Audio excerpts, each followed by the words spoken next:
Yo, what is up, everybody? It's DFS Dudes back for the Tuesday edition of the Deep Dive. Today is Tuesday, September the 3rd. I know we are in September, the last month of the MLB season before we get into the playoffs. Speaking of that, this Thursday, the NFL regular season kicks off. Right now on the site, you can go and check out our positional rankings. Today we've posted quarterbacks, the overall rankings by all of our staff. So Beer's on there, B-Rad's on there, Tyler's on there, your boy Ricky Bobby, Roto Beast, and myself have our top 15 quarterbacks from a season-long look.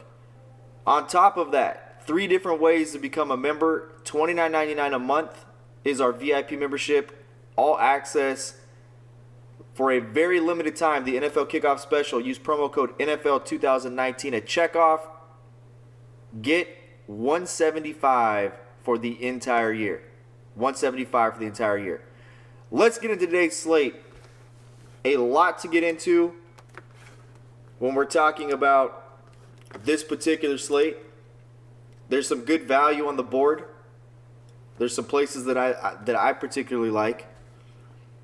Max Scherzer on this slate. We talked about Max Scherzer last time Scherzer pitched, and I was not confident in his ability to go more than 5 innings. And I think he went 4 1/3 through 89 pitches, which was 18 more pitches than he'd thrown in the start before, where he'd thrown 71 in his first start back from being on the IL. Scherzer's in a tough spot again today. I don't love it. I really don't. The comments about him and his health, doesn't want to get injured again. They're going to be cautious with him. I think 90 pitches is probably reasonable.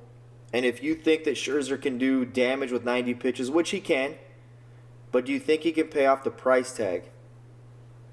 That's the question. Can he pay off the price tag at 90 pitches? The other part of the equation is it's against the Mets. And I don't love that. I just don't love it. The Mets in the thick of it here. Trying to make a push, trying to hold on. And they get Scherzer. What does the wild card look like? Milwaukee, the only team that lost yesterday in the National League. But Washington is leading it at 3.5. Okay? The Mets are 4 back. The Giants are 4 back. Milwaukee's 4 back. Arizona's 3.5. Philadelphia's 2.5. If I had to pick right now, who do I think is still in it? Philadelphia, Arizona, Chicago, and Washington. I don't think anybody's going to catch Washington. This is a big start for Scherzer today. It's a big game for Washington. This is a big series. You could theoretically eliminate the Mets. The Giants at 8 back are pretty much done. They're not going to make up 8 games. Milwaukee's close to being done. Milwaukee in a tough spot here, man. Milwaukee's in a tough spot. So I think Philadelphia's got a shot. I think Arizona's got a shot. Obviously, Chicago's in the 2 spot right now, and Washington with a 3.5 game lead over it. So this is a big start for Scherzer. There's some hype around it. I totally get all that. I'm just not a fan, to be honest with you, of the unknown. And I don't know how many pitches Max Scherzer's going to throw today. I don't know if he's going to throw 65 pitches today and feel like maybe he's a little tired, or maybe he just doesn't have it. I don't know. There's too many variables around it. It makes it a really intriguing tournament play. But I don't like it. So let's get into the slate. Who's where? What's going on? The first game of the night, Miami's at Pittsburgh. Miami will send Sandy Alcantara to the hill against Mitch Keller. The Mets, we just mentioned DeGrom and Scherzer. Primetime matchup here. Playoff implications. The White Sox are at Cleveland. Dylan Cease is absolutely terrible. He'll go against Cleveland. Cleveland should be in a really good spot. Minnesota's at Detroit. Porcello for Boston. Randy Dobnik will go for the Twins. So let me quickly note something. I've talked all year to you guys about AAA using the same baseball that's being used in the majors. And the reason that's important is because this is the first year it's ever been done. And early on, really until about the midway point, really until about the last 3 weeks or so, you've seen some huge numbers, especially out of the Pacific Coast League. Some enormous numbers for minor league guys. You've seen some guys come right in and do some stuff. Another guy, Ty France is going to be the Pacific Coast MVP. He was named the Pacific Coast MVP yesterday or the day before. Absolutely smashing right now for the Padres. Gavin Lux comes up, sees one pitch yesterday, drills it to center field for his first career hit. Good game for him yesterday. By the way, he's 2,000 on FanDuel today against Chichi Gonzalez. So my point is that during that time span, there was some guys that were called up from some AA organizations. Mainly some pitching options for the Tigers who got tanked. And I had said, be cautious of guys that bypass AAA and go to the majors for a spot start. In the last 3 weeks, teams have refused to send their guys to AAA, their top prospects, even the last month. Especially teams with an affiliate in the Pacific Coast League. Especially pitchers with a high-end prospect with an affiliate in the Pacific Coast League. Why? Ego. They don't want their prospects going to the Pacific Coast League and getting blown up, because that's what happens in the Pacific Coast League. You play in Nevada and you play in New Mexico and you play, Arizona. They're ridiculous hitting climates. So Dobnik is scheduled to start today. Kyle Gibson on the IL with colitis. Poor guy. Dobnik's made 3 appearances this year out of the bullpen for the Twins. He's struck out 6. He's allowed 2 unearned runs, and that's over 8 innings. This is not a start situation, I don't think. I think this is more of an opener, extended opener. Maybe he goes 2-3 innings. I just don't think this is a start for him. And we don't have any news one way or the other. So Dobnik will go for the Twins against the Red Sox. Toronto is at Atlanta. Foltynewicz against Wilmer Font. And Foltynewicz is starting to get some of the form back that we targeted earlier in the year. You probably thought I was going to say he's starting to get some of the form back from last year. No. 2 earned runs over 4 2/3 against Atlanta. Gave up 8 hits. Only struck out 3. The Dodgers start 4 2/3. Gave up 2 earned runs. 7 hits. Miami, he scattered 8 hits. Still struck out 7, but gave up 4 earned runs. I don't think Foltynewicz is a good pitcher, man. Go back to June 22nd. 8 runs against Washington. He gave up 3 against Minnesota. 4 against Miami. 2 against the Dodgers. 2 against Toronto. The 2 against the Dodgers and Toronto, I mentioned him because it was over 4 2/3 where he gave up 15 hits in basically 9 innings. Over 2 starts. You're not going to get me to recommend Foltynewicz. Not even if Coors Field was on the slate. I think he's very intriguing as a tournament option at a very low ownership, though. Don't go overexposed here. You want to get 5% of Foltynewicz in 150 lineups today, even 10% in 150 lineups today, I wouldn't make a big deal about it. But it'd be very limited exposure, and I'm not recommending using him. Houston's at Milwaukee. Zach Greinke will go for the Astros against Jordan Lyles. Jordan Lyles, since coming over, has been really, really good for Milwaukee. His last 2 starts, one against St. Louis, one against Arizona, a combined 11 1/3 innings, only gave up 6 hits. Left the Arizona start, he had given up no hits and struck out 5 through 6 innings. A bad start against Washington, but before that, against Texas, 7 innings, 9 strikeouts, 49 fantasy points. It's a good value play. It's a good mid-tier option at 7,500. The Giants at St. Louis, my favorite pitcher on the slate is Jack Flaherty. I think he's in a really good spot. The Cardinals starting to pitch well, starting to hit well. They're starting to win close ball games. Really like Jack Flaherty today. Jack Flaherty has been really good lately. Really good. 55 against Colorado, 52 against Kansas City, 55 against the Dodgers, 58 against the Cubs, 43 against the Astros. These are all playoff teams with the exception of Kansas City here and Cincinnati, where we only had 33, but it was only 1 earned run over 5 innings.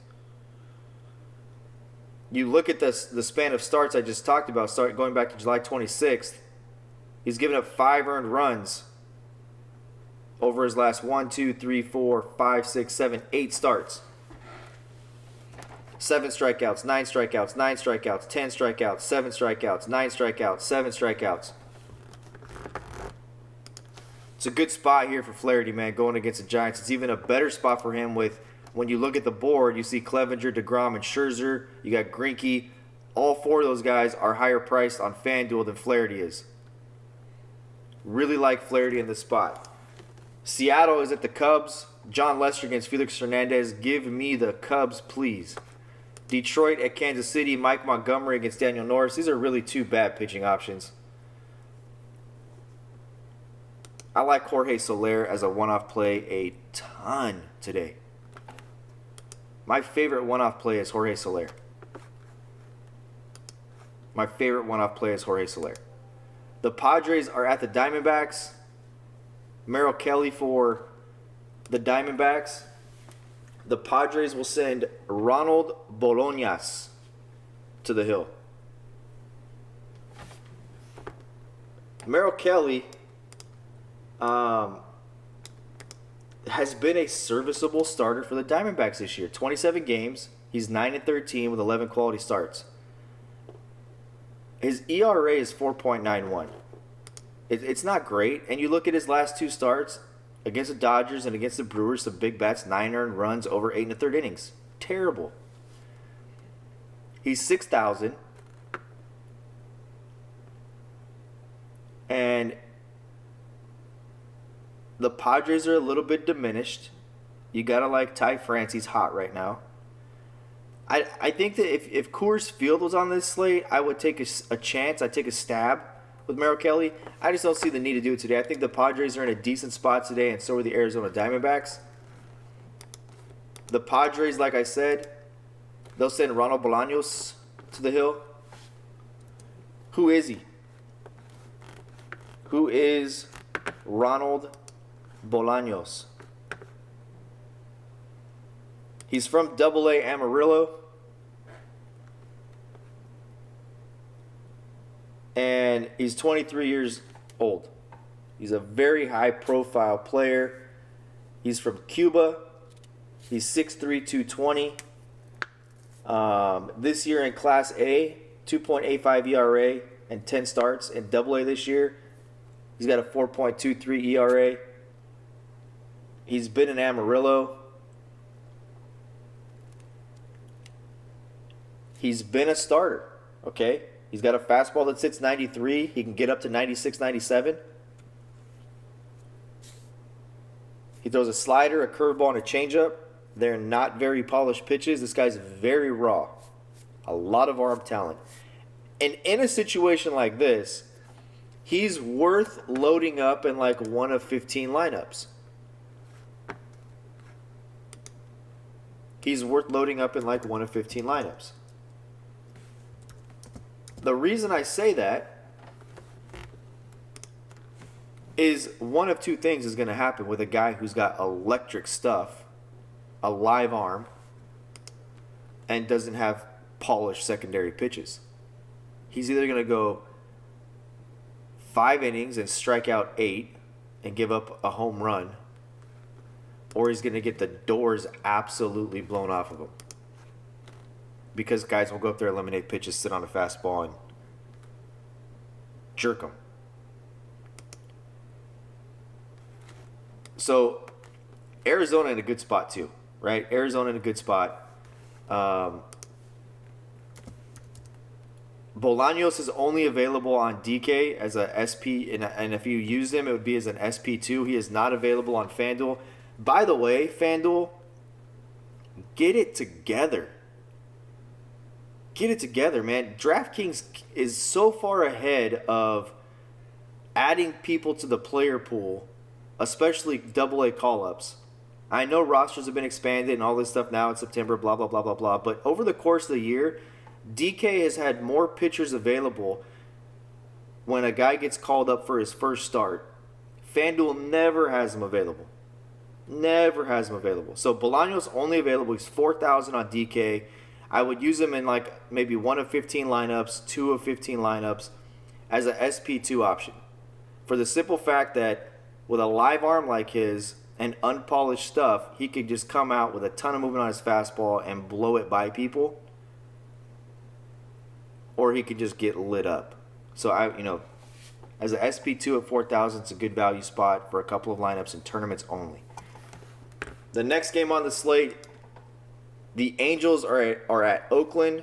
Mike Fiers goes against Jaime Barria, and Colorado will face Julio Urias, and Chichi Rodriguez will go for the Rockies. That's a slate. Pitching is pretty straightforward today.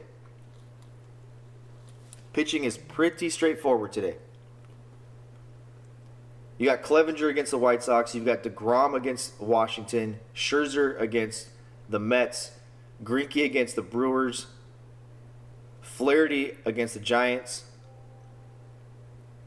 Mike Fiers is the next guy down. He's at the top of the mid-tier plays. He's 8,100, and he's not in play.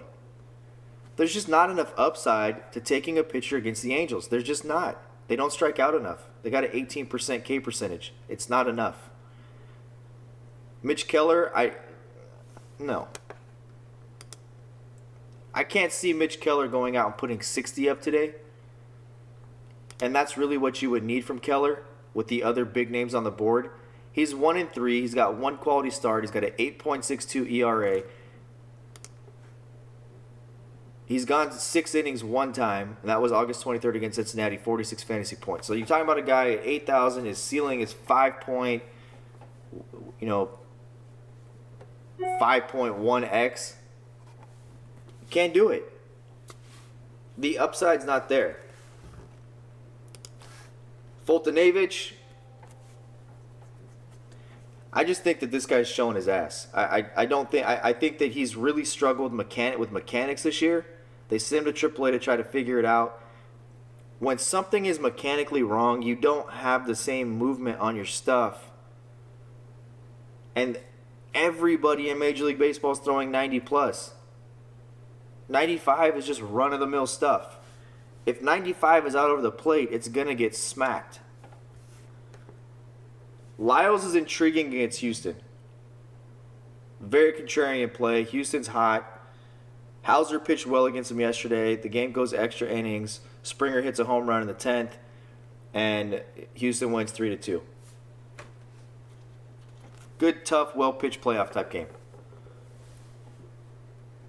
And I think it'd be really funny today with Greinke on the hill and Lyles on the hill if this game went nuts. It'd be funny. Lester against Seattle, I think you can use Lester today. The Cubs are in this thing, man. Quietly.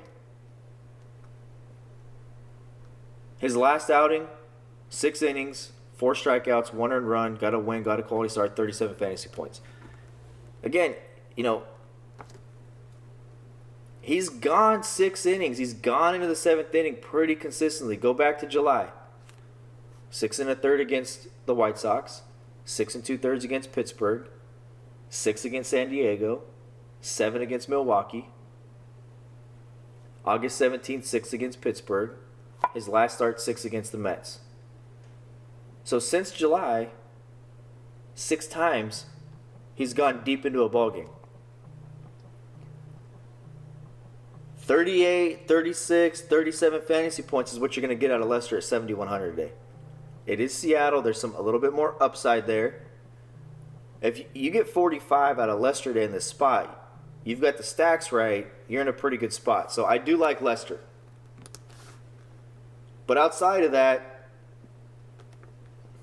that's it. That's really it. It's a pretty straightforward pitching slate. Clevenger, DeGrom, Scherzer, Greinke, Flaherty, Lyles, and Lester. And let me just say, DeGrom is an upside play. Scherzer at 10.5 can probably pay off this price tag if he gets 90 pitches. It's just very, very, very uncertain. Greinke is not safe. I mean, let's look at Greinke's last start.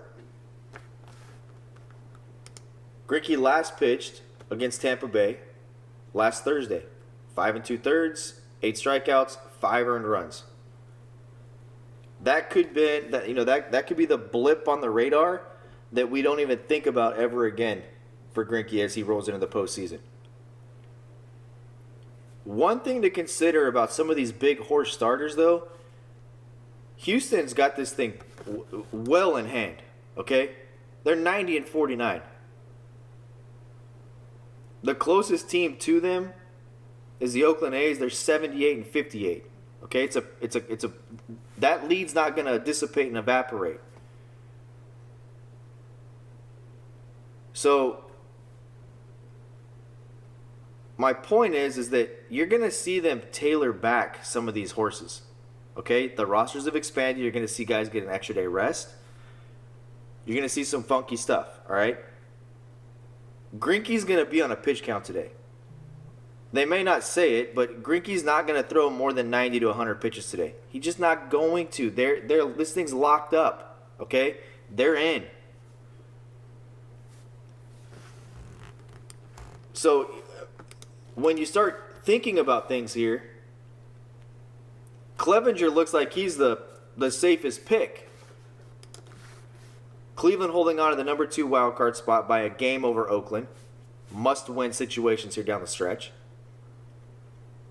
They're facing the White Sox. He's clearly the top option in my opinion today. DeGrom, it's against Washington. Not only is it against Washington, it's at Washington. What's the weather like today? As we look around the league, why is the weather important when it comes to this Washington game and this DeGrom start? Well, there's a nice little stat when the temperature is above 89 degrees in Washington. It will not be today. It's below 89 degrees. It's going to be 82. The wind's blowing out at 5 miles per hour. You have to give a bump here to the bats. God, Washington at home is very difficult. It's a very contrarian pick to take DeGrom today. I'm going to tell you, Scherzer, man, it feels good, it looks good, it's cheap price, but it's so risky. Greinke, same kind of situation. Flaherty to me is the top guy, okay? Clevenger feels like he's the top guy. Must-win situation. We look at the wild card scenario on the flip side of this for the National League. And St. Louis is been playing better baseball. They've been pitching better. And they've got a 7-game lead in the division over Milwaukee. They've got a 3-game lead over the Cubs. And the 3-game lead over the Cubs, when you've got some stuff coming up here, Flaherty's in the same type of situation that Clevenger's in, and he's $2,000 cheaper, facing the same type of team. To me, the cash game guy is Jack Flaherty. I think Flaherty's the top option on the board today. Clevenger is expensive. He's in the same spot as Flaherty. I think you've got similar upside. To me, the cash game lock is Flaherty, Clevenger, DeGrom, Scherzer, Greinke, all tournament plays. If you need some value to build up your tournament lineups, you can take a look at Jordan Lyles and John Lester in decent matchups today as well. from a stacks point of view, what do I like? There's a lot to like today. The Dodgers are probably my favorite team. The Dodgers with a 6.8 implied run total against the Rockies, and that's at Dodger Stadium. That's not Coors Field. That's a Coors Field type number at Dodger Stadium. There's some really good value in the Dodgers lineup today. We'll have to wait and see if it confirms. But you've got Will Smith out there at 3,200 if he's in the lineup. Max Muncy's on the IL. Kike Hernandez at 2,700 or Gavin Lux. Gavin Lux at 2,000. If he's in the lineup today, just load him up. It's a great value play for cash, and it's a kind of a almost a pillar piece to Dodger stacks for me. You've got Corey Seager's only 3,200. Peterson is day-to-day. I don't think Peterson plays today. Their outfield situation is pretty decent, especially Chris Taylor with a big two-home double dong game yesterday. Only 2,600. Taylor can steal you a base. He can get on. He can walk. He's very disciplined at the plate. When he's going well, he's got power to all fields. 2,600. So there's some good value to pair with Pollock, to pair with Bellinger, to pair with Turner. So the Dodgers with some good value. I love Gavin Lux.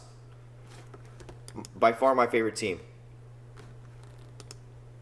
When we talk about the other teams that I'm on, I'm going to give you kind of a sleeper team here. I've used this team a lot this year. I think they'll be very low owned. But let's talk about it. Pitching today is Mitch Keller. He's 8,000 pitching for Pittsburgh. 8.62 ERA for Mitch Keller. An 8.62 ERA for Mitch Keller. I think Miami is in a really good spot to be very, very sneaky on this slate. The last time I said Miami was very sneaky was last week when they put 14 runs on the board against Philadelphia and Vince Velasquez. I really like this spot for the Miami Marlins. Their implied run total is 3.9. Nobody's going to look at them. There's a lot of 5s and 6s on the board today. Keller has here's the key, a 268 ISO against right-handed hitters. This is a predominant right-handed lineup when you talk about who's in the lineup for Miami today. Garrett Cooper, Brian Holiday, Starlin Castro, John Birdie, Miguel Rojas, Harold Ramirez. These guys are all like $2,500, man, or cheaper. Really like Miami. Good value stack. Now, who are my other favorites? Miami is going to be probably my 8th team, all right? The Dodgers are number 1. Who's in between?